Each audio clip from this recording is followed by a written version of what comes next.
हम आपकी लास्ट वाली क्लास में बच्चे फर्स्ट चैप्टर आपकी एनसीईआरटी का। तो डाल्टन एटॉमिक थ्योरी बच्चे आपने अपनी प्रीवियस क्लासेस में पढ़ी होंगी बेटा, आपने अपनी 9th में पढ़ी है डाल्टन एटॉमिक थ्योरी। तो इसमें बच्चे आप क्या पढ़ते हो, इन्होंने डाल्टन जो साइंटिस्ट थे उन्होंने कुछ जो हमारे हमने पीछे लॉ डिस्कस करे हैं उनके बारे में कुछ कंसेप्ट दिए गए थे। तो क्या बताया था उन्होंने, एटम्स के बारे में एक थ्योरी दी थी जिसको डाल्टन एटॉमिक थ्योरी बोलते हैं। तो उन्होंने क्या बताया था, all substance are made up tiny individual particles called atoms. तो जो सारे सब्सटेंस है वो छोटे छोटे मतलब छोटे छोटे होते हैं, पार्टिकल्स उनके बने होते हैं, अलग अलग पार्टिकल्स होते हैं, ठीक है। Atoms of the same elements are identical in shape size mass and other properties. तो जो हमारे पास एटम है उनके सेम जो एलिमेंट होंगे वो आइडेंटिकल होंगे, मतलब सेम होंगे, और उनकी शेप होगी बच्चे, साइज होगा, मास होगा, और उनकी बहुत सारी प्रॉपर्टीज होंगी। तो next, atom of a different element are different in are respectives. तो जो एटम है वो डिफरेंट एलिमेंट में डिफरेंट होंगे। तो जो एटम है वो सबसे ज़्यादा स्मॉल यूनिट्स है जो केमिकल हमारे कॉम्बिनेशन होते हैं उनमें पार्ट लेता है, take part in chemical combinations. तो atom combine with each other in simple whole number ratios to form compound atom called molecules. तो जब भी एटम एंड एटम कंबाइन होते हैं, दो एटम हमारे पास, तो हमारे पास क्या फॉर्म होता है, कंपाउंड फॉर्म होता है, ठीक है। तो उसमें जो उसमें मतलब इकट्ठा होते हैं उसको मॉलिक्यूल्स बोलते हैं, ठीक है बच्चे। ये हमने ला किए थे उनमें डिस्कस किया था हमने, अभी आपके 5 लॉज पढ़े थे। तो एटम्स कैन क्रिएटर डिवाइडर और डिस्ट्रॉय ड्यूरिंग एनी फिजिकल और केमिकल चेंजेस। तो एटम को आप मतलब ब्रेक डाउन कर सकते हो, क्रिएट कर सकते हो और वैनिश कर सकते हो, ठीक है। हम केमिकल और फिजिकल मेथड इनमें यूज़ करते हैं, ठीक है बच्चे। तो नेक्स्ट है आपका इंपॉर्टेंट एटम एंड मॉलिक्यूल्स। तो पूरे केमिस्ट्री में आप atom and molecules, reactions, chemical reaction, तो इनके बारे में डिस्कस करते हो बेटा। तो अभी हम इसके बारे में डिस्कस करते हैं, क्या होते हैं ये, the smallest particle of an element which may और मे नॉट हैव इंडिपेंडेंट। तो बच्चे क्या होता है हमारे पास, जो हमारे पास छोटे छोटे पार्टिकल्स होते हैं जो डिपेंड होता है, ठीक है, सम टाइम नहीं होता है, तो उसको क्या बोलते हैं बच्चे, एग्जिस्ट करता है लेकिन उसको एटम बोलते हैं, ठीक है। while the smallest particle of substance which is capable of independent existence is called a molecules।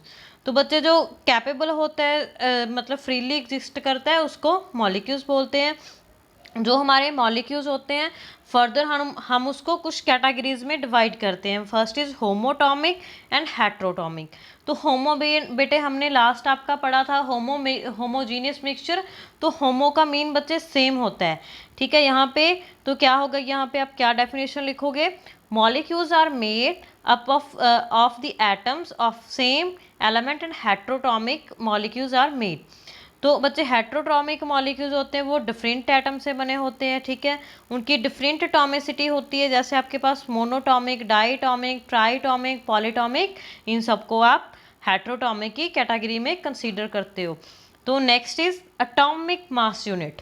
तो हमने बहुत सारे एलिमेंट के बारे में डिस्कस कर लिया, जैसे कार्बन, हाइड्रोजन, ठीक है। तो इनका जो होगा वेट भी होगा अभी, ठीक है। हम किसी भी सब्सटेंस का, हमारे पास किसी भी एलिमेंट का, मॉलिक्यूल का हम वेट रखते हैं।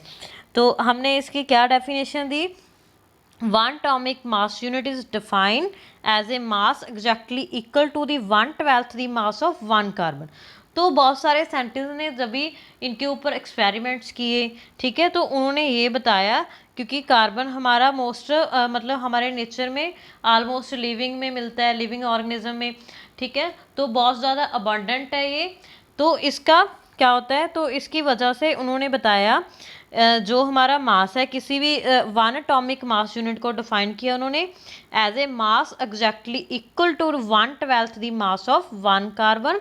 तो 12 एटम को उन्होंने एक यूनिट में डिफाइन कर दिया, उसका AMU यूनिट्स दे दिए गए, ठीक है। नेक्स्ट इज इसको अभी AMU को has been replaced by U which is known as the unified mass. तो बच्चे यू को अभी AMU को यू से डिफाइन कर दिया, जिसको बच्चे यूनिफाइड मास बोलते हैं। ठीक है, तो नेक्स्ट है आपका एटॉमिक मास। आप इसकी और क्या डेफिनेशन लिख सकते हो? Atomic mass of an element is defined as the average relative mass of an atom element as compared to the mass of an atom. Carbon is 12 taken as a 12।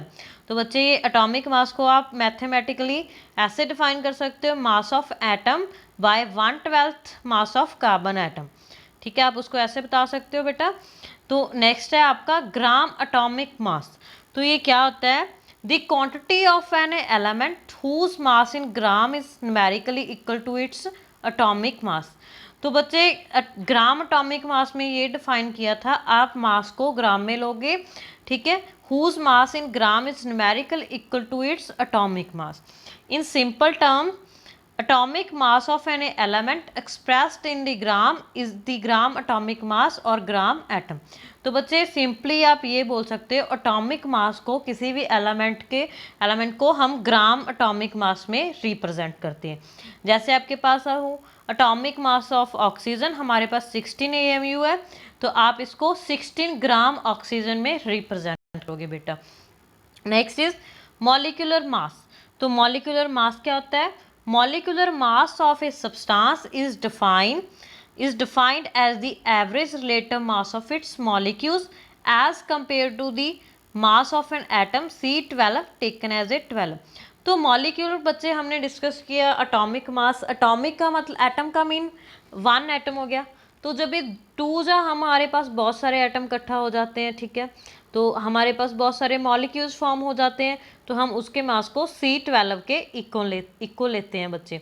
जैसे हमारे पास C है तो उसका हम molecule मास लेंगे, ठीक है, atomic mass consider करेंगे, और O2 है तो हम O2 का 2 टाइम्स करेंगे। ठीक है, it express as to how many times the molecules of a substance is heavier than 1/12 of mass of an atom of carbon. तो बच्चे एग्जाम्पल के लिए आप ले लो, carbon dioxide is 44 times heavier than 1/12। तो कार्बन का आपके पास क्या मास आएगा? कार्बन डाइऑक्साइड का 44 आएगा बेटा। ठीक है, तो आप काउंट भी करके देख सकते हो। C12 O का आपके पास 1 O का 16 होता है। अगर आपके पास 2 O हो जाएंगे, आपके पास कितना हो जाएगा? हमारे पास O1 का 16 है, हमारे पास यहाँ पे O2 है, तो आप उसका लोगे 16 × 2 32 आ गया आपके पास। अब अगर आप इसको प्लस करोगे 12 से, क्योंकि कार्बन का 12 होता है, तो आपके पास 44 एटम आ जाएंगे। 44 AMU या यू भी बोल सकते हो, यूनिट्स। ठीक है, next is gram molecular mass. तो ग्राम मॉलिक्यूलर मास क्या होता है? एक quantity of substance whose mass in gram is numerically equal to its molecular mass is called gram molecular mass। तो बच्चे जो न्यूमेरिकली ग्राम में होता है, ठीक है, उसकी न्यूमेरिकली वैल्यू निकालने के लिए हम उसको ग्राम मॉलिक्यूल्स में मॉलिक्यूलर मास बोलते हैं। ठीक है, तो उसको उसमें कंसीडर कर लेते हैं। मॉलिक्यूलर मास को, सिंपल को ग्राम मॉलिक्यूलर मास में जब भी हम मेज़र करते हैं तो उसको ग्राम मॉलिक्यूलर मास बोलते हैं। तो सिंपल टर्म में ये आप ऐसे बोल सकते हो, molecular mass of a substance express in the gram is called gram molecular mass. ठीक है, तो जब भी आपके पास ये देखो example, the molecular mass of oxygen 32 AMU, आपने यूनिट्स लिए उसके, तो आप उसको कैसे लिख सकते हो? ऑक्सीजन को 32 ग्राम भी लिख सकते हो, तो मीनिंग सेम रहेगा। तो नेक्स्ट इज फार्मूला मास। तो अभी हमने एटॉमिक मास के बारे में डिस्कस किया, मॉलिक्यूलर मास के बारे में डिस्कस किया, तो इसको आप अभी इनसे हम फार्मूला भी ड्राइव कर सकते हैं। हमारे पास sum of atomic masses of the element present in 1 formula units of a compound, it is use for ionic compounds. तो बच्चे अलग अलग जो हमारे पास एटॉमिक मास आते हैं, फार्मूलेज आते हैं, आप उसको आयनिक कंपाउंड के लिए यूज़ कर सकते हो। जैसे हमारे पास आयनिक कंपाउंड कौन से होते हैं? जिसमें पॉजिटिव और नेगेटिव चार्ज कंसीडर होते हैं, उसको हम आयनिक कंपाउंड्स बोलते हैं। ठीक है, तो नेक्स्ट बच्चे मोल कंसेप्ट हम आपकी नेक्स्ट क्लास में डिस्कस करेंगे, ठीक है, डिटेल में। तो अभी आपने इतना अच्छे से पढ़ना है। Thank you.